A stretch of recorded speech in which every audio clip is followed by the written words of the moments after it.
Brother Meredith guided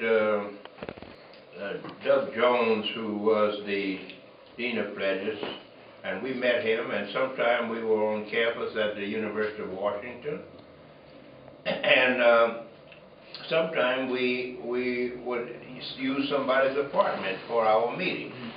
And Brother Meredith was a very, very good advisor to young Kappas.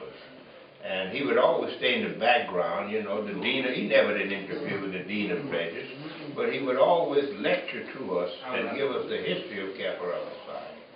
And he said that he was teaching school in North Carolina, and there was a Kappa. He said you had to room from some good old lady who had some rooms for rent, you know, and he was teaching in the local school.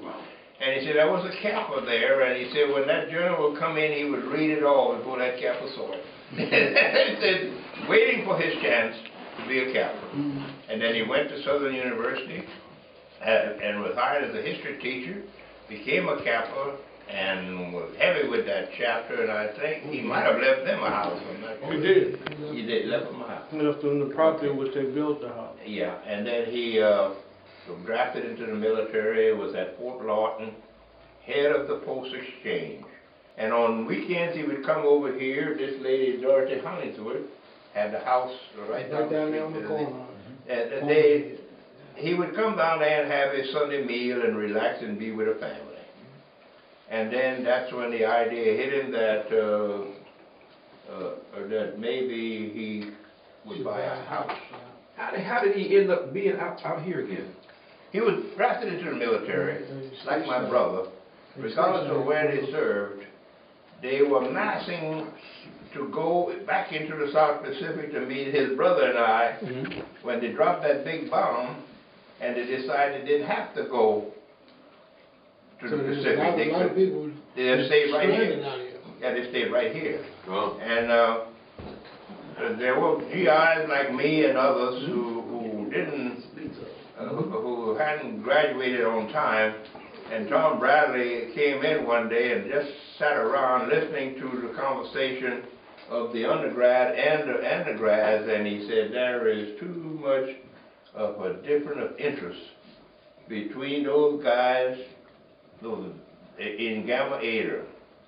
And he said anyone in Gamma Eta over 5 years is going to go into an alumni chapter, and he saw that there was enough guys hanging around to do an alumni chapter. And one day he said, here it is, and we formed one.